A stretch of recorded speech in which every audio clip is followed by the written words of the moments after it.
What's up, YouTubers? Welcome back to my channel for another video. This video is a behind the scenes look at how this was built. Enjoy the video, click like, comment, subscribe, and I'll see you guys next time. So right now I've got some of the pedals that we have so far taken off. I'm just removing all this Velcro here that was previously on there because we're actually going to mount a 1/2 inch piece of plywood here that I'm going to laminate with some Formica on the top and ABS on the bottom. And then we're actually going to drill it physically into the pedal train. And this way we can get the most surface area for doing dressing and stuff like that. We'll still leave the pedal power 2 underneath. I'll just kind of clean that up and get rid of the Velcro, but I've just pulled off these 3 layers. But I've preheated it with this heat shrink gun, which is actually a paper embossing heat gun, and I really like these for pedalboard related stuff and even heat shrink on cables because it's designed for paper, and it's really hard to destroy a cable by overheating it because if paper got too hot we'd have a fire. So this is the brand right here, Embossing Heat Tool. Check that one out.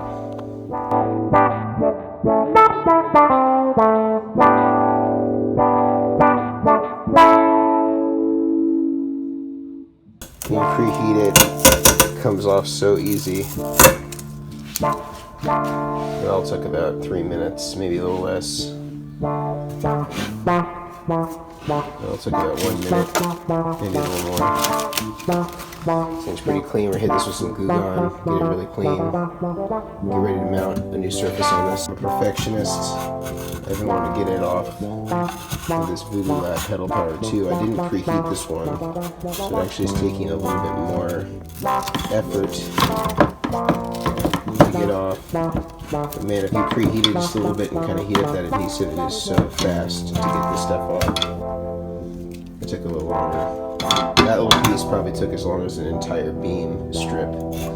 Just because I'm thorough, I'm going to take off these bottom guys too. And I think we're going to replace these mounting screws with some black ones just so it's a little more OCD, which is kind of my style. I got that stripped. Got the Velcro stripped off the bottom. Clean this guy up with a little bit of America's favorite cleaning product, Goo Gone. One thing I did notice, I haven't worked with a pedal train in a while, that these trim pots are really kind of taking a beating there. Maybe we try to like hacksaw a little section out there, because that's a lot of stress on them. This thing practically looks new, about as new as a 4-year-old pedal power 2 can. We're actually going to go through now and make sure that all of what we have here, and we also have a Strymon Flint timeline coming, as well as an electric pedal and a clone from Seriatone, the Centura. We're going to try to make that all work on this. I think we can do it using the 5 and 6 unregulated. I'm going to actually see how much a real timeline and Flint actually draw, and I built like a little jig here that allows me to wire these up to a multimeter while putting power through here, and I can read off the multimeter how much current draw there actually is. So we'll check that a little bit later so you can see exactly how much a Flint and a timeline run, but I'm going to predict that we're going to be able to power it all off this, even though we're going to have, 8 or 10 pedals on there. The Velcro's off. I polished this guy up. It's looking about as new as one of these things can look. Remounted this guy. New screws, little wider screws. I think normally when you get these, it's like maybe a number 6 screw or number 8 screw. So when the number 8 screw kind of bored out those holes a little bit, just gave it a little bit more tension, just a little loose. So good, it's ready to mount.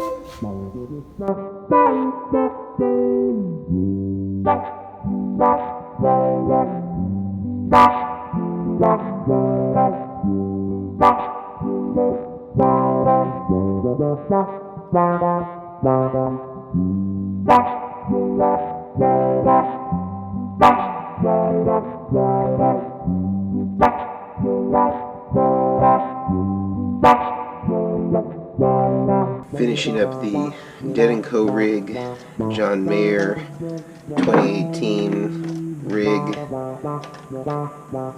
Just getting the last cables done here, going from the Q-Tron to the Octave, which is the longest cable in the whole system. Most of them are only 4 to 6 inches. This one's maybe 2 feet. All Mogami cable.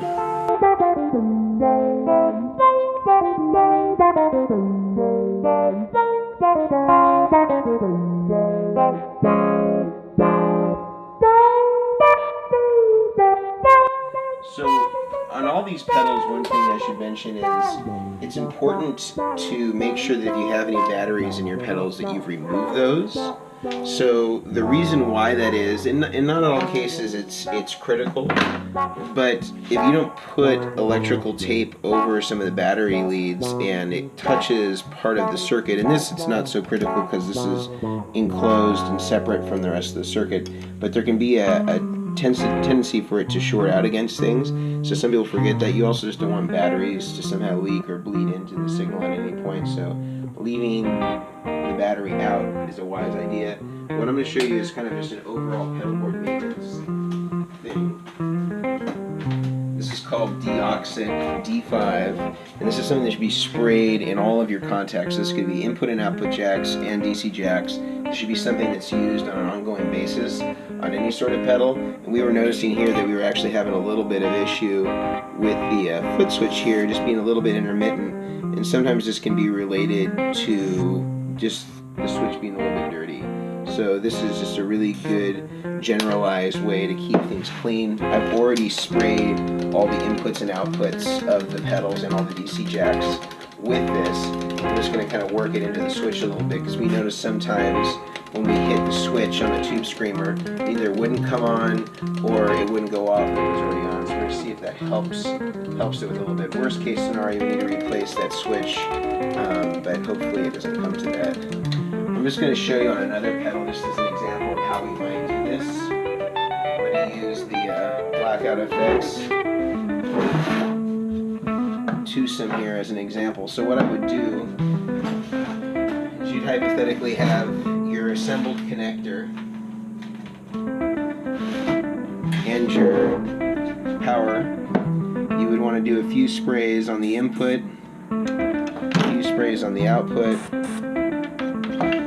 You want to do one in the DC jack, and it can get a little bit messy, so you might want to have a rag handy. And then you want to work it a few times just to make sure that if there is any residue or anything like that, that it really cleans and protects the surface. And that's what's really good about the Deoxit, is it offers not only to clean it, but kind of gives you some protection for the future.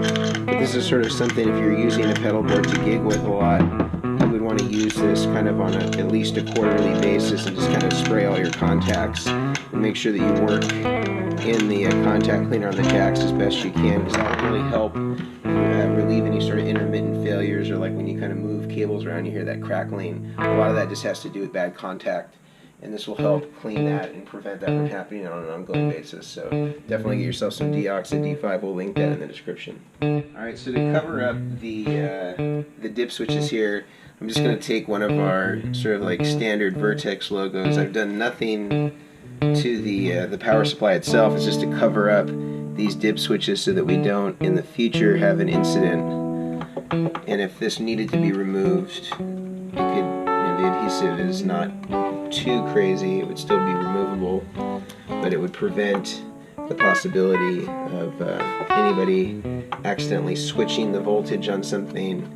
And I don't think on here we would risk too much damage, but nonetheless it's better to be safe than sorry. It feels like it's pretty well on there. Alright, so we're heading out to the Oakland airport. Gonna pick up Gabby Bergman. He's gonna get his John Mayer clone pedalboard. Exact clone of Uncle John's Dead & Co. rig for 2018. Hopefully he's nice and excited as he gets this thing, fires it up. It's got all the right gear, the Super Eagle, all that good stuff. A lot of the questions that we've had in response to the building of the pedal board has been around what type of gear are we using on the board itself other than the pedals, in terms of patch cables, in terms of power supplies, in terms of connectors and things like that used. I'm fairly certain on John's board that everything seems to be switchcraft right angle connectors, and I think there's a few straights in there intermittently. But for the most part, it's all switchcraft, and as confirmed by Robert Bradshaw when we had been backstage with him and John and David Ryan Harris and Isaiah Sharkey last summer, is that everything is 2319, and then the instrument cables themselves are 2524, and then switchcraft ends for that. A lot of people also asked about Boss tuners and whether those were great input buffers. Now, I wouldn't say that they're great in terms of their efficiency, but I think that they have a certain sound. So, you know, there's something to be said about sounding exactly the same as plugging into your amp versus, you know, doing something that maybe alters the EQ slightly, but in a really sort of positive overall way, where it's like, this rig sounds great. Maybe it doesn't sound the same as plugging directly into my amp, but it's a really great sounding rig and totally workable there. So to answer the question about, in the most long-winded way, about the Boss tuner, like, could you use it as a buffer? Absolutely you could. Is it going to be the most transparent? No. Does that mean that you couldn't get a good sound out of it? Like, you could definitely get a great sound and still use the tuner buffer as like the first input buffer. However, I'd recommend that in addition to that, you'd also get an output buffer, because I don't think that the Boss buffering system is strong enough to drive 10 pedals if everything's in bypass, plus drive a 20-foot cable back to your amp. I think you would need something that had an output buffer. Just want to name here that we're coming up onto the JetBlue and Spirit terminal, so we should be seeing Gabriel any moment here. Here we are. Oh yeah, he's coming in. Let's go get him.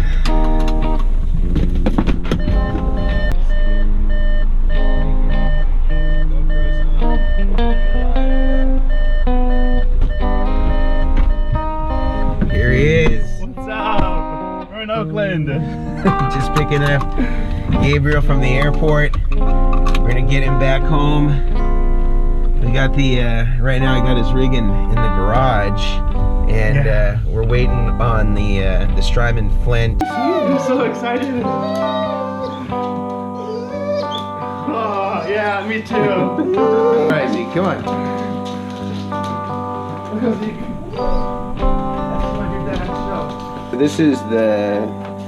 These are the pedals that were just kind of sitting that were on there, and then this is outfitted with foam, so this will like fit the thing perfectly. Wow! Wow! Oh my God! This is like a dream come true. Oh my God! Wow! Look at the wood. Look at the dual lock. Real Velcro. Wow! Wow! Oh my God! This is a work of art. Look at these plugs. The pancake plugs for ones. Wow! Oh my God! Everything is so pristine. My friend said, and I quote, "So handsome." So handsome. And all we did here is we put like the 1/2-inch plywood that my buddies over at Get Off My Case did. Like, this is bolted in. You know, there's 4 screws on the outside, and then there's one in each corner. So like that's not going anywhere. Yeah. Everything's dual locked in. And then I replaced the screws on this thing. Some were getting a little bit rusty, and so I just re-drilled those with a little bit larger screws, so it just fits in there a little bit better. Yeah, well, we can do like a quick sound check if you want. Yeah, let's just see it. We'll just do it without the flint. Yeah, so I think it was like barely over 17. Yeah. Wow.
So guys, that is the video. I hope you guys enjoyed it. A huge thank goes out to Mason from Vertex for building me this board, which is right here. Oh my god, it is like a dream come true. It is heavily inspired by John's past touring rig for Dead & Co for the summer of 2018. As he used this very similar setup with very almost identical pedals. But the cool thing is I dug out some old photos from iPhoto and I found a very, very similar setup, especially in the overdrive section. I'm always using clean overdrive, medium overdrive, heavy overdrive. And then in 2017, when I started playing at Berkeley with my friend Julian, I added the Qtron and the timeline. The Octopus has been with me since I think 2012, 2011-ish. I got it before I left to Berkeley, as I am currently in the works of my own Grateful Dead project here in California. I was very inspired by John's board and said, okay, let's add the octave and the Strymon Flint, as the Flint is like an amazing reverb pedal and the octave is it adds just more fun to the overall tone. So yeah guys, here's the board. All of the clips you heard of music being played was played by me using this board with either the Les Paul or the Super Eagle. A huge thanks to Mason at Vertex for once again this amazing board. It's a dream come true. I'll see you guys next time.